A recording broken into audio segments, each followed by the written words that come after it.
Uganda. In this video, I'll probably most likely mispronounce a couple names. Now, I'm not sorry, I'm not from Uganda. Idi Amin, full name Idi Amin Dada, was born sometime in between 1923 and 1925 in northwestern Uganda, which was then under British rule, and he was a member of the Kakwa ethnic group.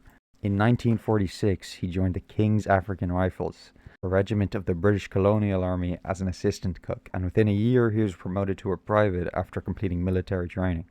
Now, it's important to remember, Idi Amin had very little formal education, only being taught until around the 4th grade. Now, in all fairness, he had tried to enroll in secular primary schooling in 1940, but due to discrimination because of his Nubian heritage, he was denied enrollment. The Nubians faced fierce discrimination from the local colonial government due to their widespread opposition and rebellion against British rule. And later that year, he was injured in a protest turned riot against this discrimination. He then enrolled in an Islamic school. Despite facing oppression himself from the British colonial government, Idi Amin fought against the Mau Mau Rebellion in Kenya, which was an anti-colonial uprising between 1952 and 1956, where he would rise in ranks in the military and gain a reputation for his brutality against insurgents. Fuck me, I've had a lot of voice cracks already. This is unfortunate. Uganda was granted independence in 1962. The year prior, Idi Amin was promoted to lieutenant in the army, and he would continue to rise in rank, becoming deputy commander in 1964. In 1966, 4 years after Uganda's independence, Prime Minister Milton Obote suspended the constitution, declared himself executive president, and declared his close ally, Idi Amin, commander of the army and the air force. For the next 3 years, Obote's brutal autocracy was smooth sailing for the pair, but tensions began to brew between the two. Obote feared that Idi Amin was growing too powerful. He had independently expanded the military and was a suspect in the assassination of Obote in December of 1969. Brigadier Pierino Okoya, the deputy commander of the military, making him Amin's direct subordinate, criticized Amin publicly and heavily implied that he was behind the attempt. A little over a month later, on January 25th, 1970, Okoya was assassinated. Because Idi Amin obviously fucking did that shit, Obote immediately began investigating him and demoted his military rank. Now, it's worth noting that Amin was also being investigated for embezzling military funds, and right before Obote left Uganda to go to the British Commonwealth Summit held in Singapore, Obote ordered Amin to find the lost military funds and to clear up the allegations against him. Knowing that this was impossible and he would be arrested, tried, and imprisoned upon Obote's return to Uganda, he launched a military coup and took control of the government on January 25th, 1971, exactly 1 year after Okoya's death. Now, initially, the coup was celebrated worldwide. The brutal communist was gone and the moderate Idi Amin is in, but he quickly followed the same steps as his predecessor. He suspended the constitution, because I guess the Ugandan constitution just doesn't mean shit, and declared himself president for life.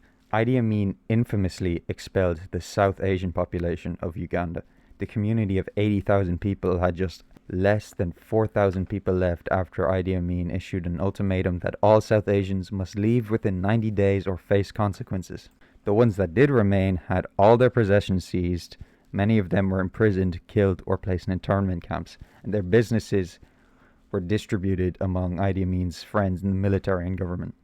You might be seeing a lot of parallels between this guy and a certain fella from World War II. Well, he'd probably take that as a compliment. Telegram sent to Mr. Kurt Waldheim, Permanent Secretary of the United Nations.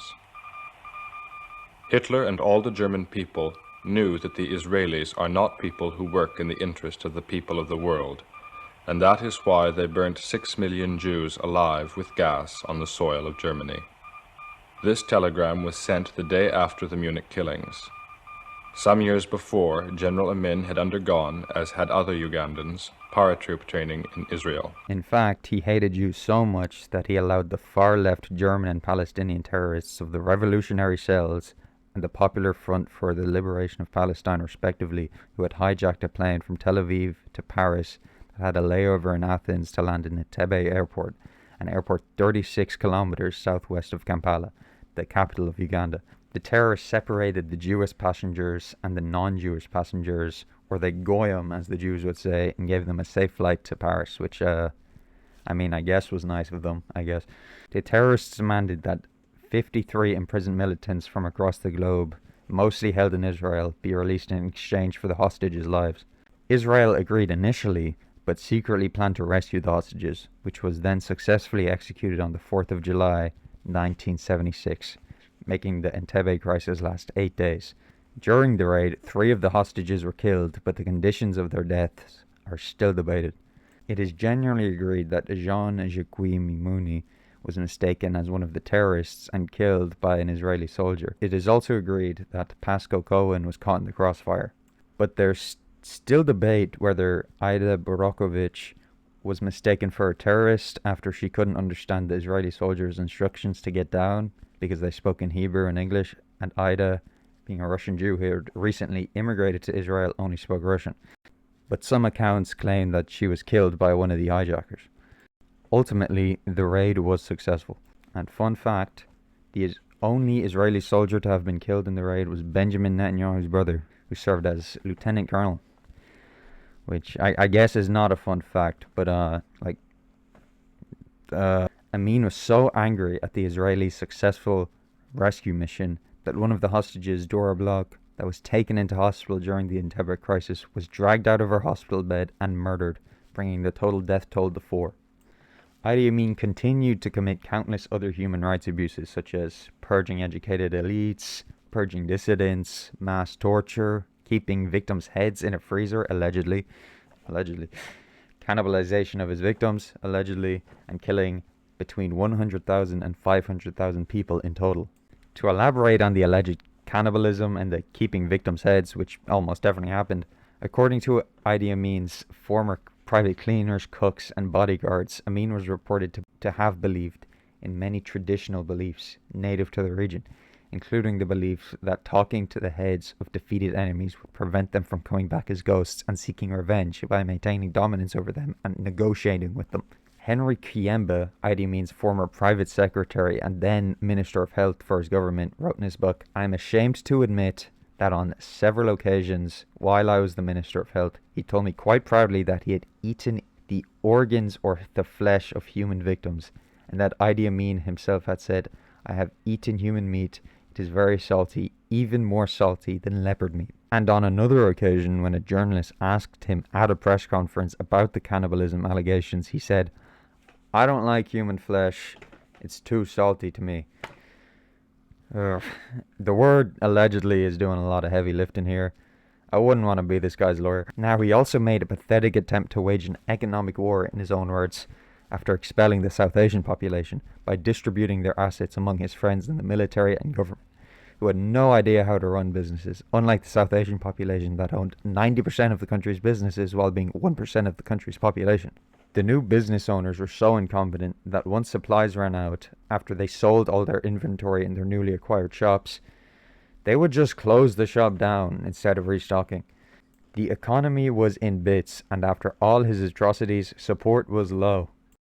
To attempt to distract the population from the country's ills and win back support with a military victory, Idi Amin ordered the invasion of Tanzania on October 30th, 1978. The goal was simple: annex the province of Kagera. Within the month, Ugandan forces occupied the province and Idi Amin declared an annexation, but it wouldn't be for long. By January 1979, Ugandan forces were pushed out of Tanzania with the help of Ugandan rebel groups. By March, the Tanzanians were pushing into southern Uganda when the Libyan army arrived to aid the Ugandans, but that was not enough to stop the Tanzanians and rebel forces from capturing the capital of Uganda, Kampala, on April 11th, 1979. Obote, yeah, remember this guy from earlier?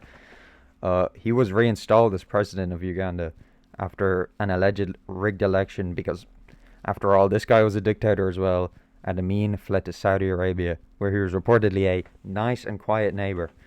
So I guess you can't say the guy doesn't have any redeemable qualities despite the whole, eating people thing. On August 16th, 2003, he would pass away in a Saudi hospital, having never been punished for his crimes. During the war, he also challenged Tanzanian President Julius Nyerere to a boxing match to settle the conflict. Nyerere obviously declined this offer, but to be fair to him, Amin was the light heavyweight boxing champion of Uganda between 1951 and 1960. So he probably would have won. By the latter end of his rule, he demanded to be referred to as His Excellency, President for Life, Field Marshal and Haji Dr. Idi Amin Dada, VC, DSO, MC, Lord of all beasts of the earth and fishes of the sea, and conqueror of the British Empire in Africa in general, and Uganda in particular. Yes, that's one title. One big self-appointed title. Here's him with all his self-appointed medals as well. As well as that, he claims to be the uncrowned King of Scotland, a country that for some reason he had a great affinity for and would talk about regularly. He also offered to marry Queen Elizabeth so they could rule the Commonwealth together, which I'm sure is a offer she dearly considered. And to close this video off, I want to end it with a quote from the man himself. There's freedom of speech, but I cannot guarantee freedom after speech.